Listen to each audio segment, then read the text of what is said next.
Now, with his own take on Venezuela, U.S. foreign policy, empire, and more, is Senator Mike Gravel, joining us from California. He represented Alaska as a Democrat from 1969 to 1981.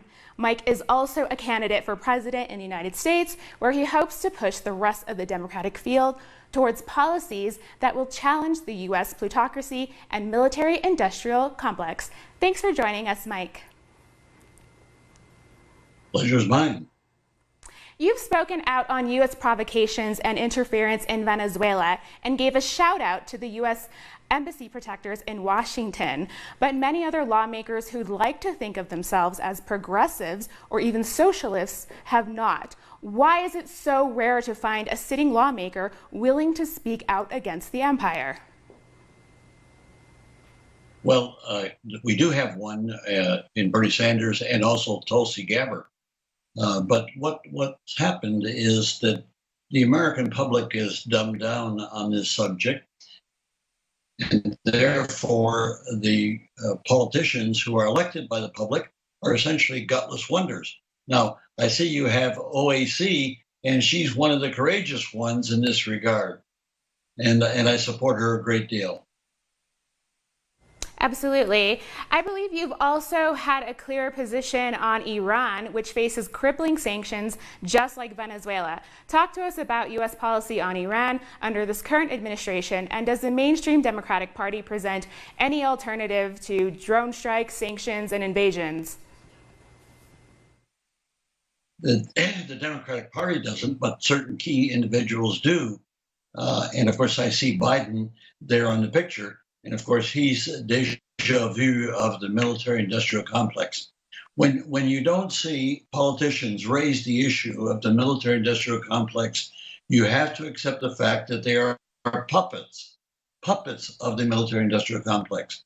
And the puppeteer, of course, wants to take us to war in Iran, take us to war in Venezuela, take us to war in Cuba.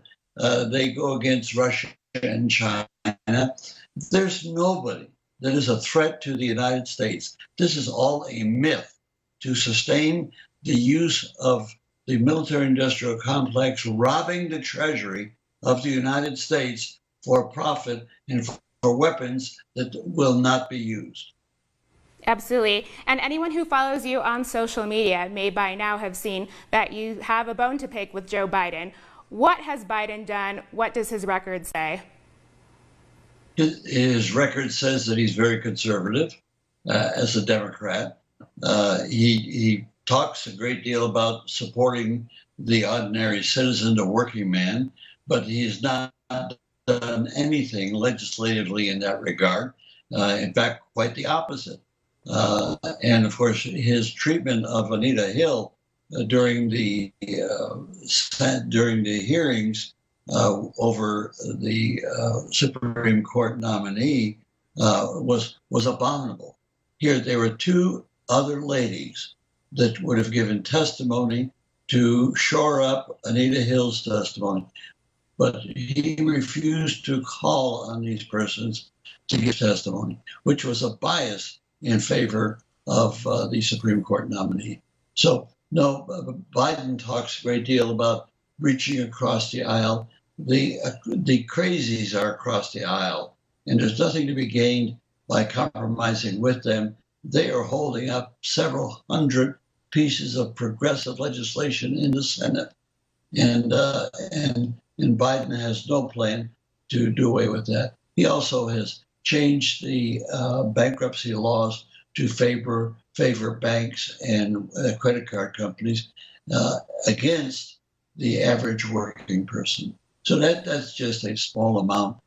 His recent, and he's mistake prone, which he just proved by with his flip-flop on the Hyde Amendment, which was a horrible amendment that he supported during his Senate career. And going back to war and intervention, you've said that Henry Kissinger should be sent to The Hague, along with Dick Cheney and Bolton, to name a few. Why is that? Because they've done criminal acts in terms of foreign policy. There's an old cliche that says you kill one person, you're a murderer, but if you kill a million, well, that's foreign policy. Well, these people who have this murderous foreign policy should be held accountable, and the only place to do that is at The Hague. But unfortunately, the United States does not recognize the Treaty of Rome, which establishes the criminal court in The Hague. But it's to be hoped that someday we'll have justice in the United States, and the United States will conduct itself as a just and fair country to the rest of the world. Thank you so much for joining us, Senator. We've been speaking to Senator Mike Gravel. He is a former senator of Alaska and candidate for president. Thanks again, Mike. Thank you. We'll take a short break now. Join us again in a minute.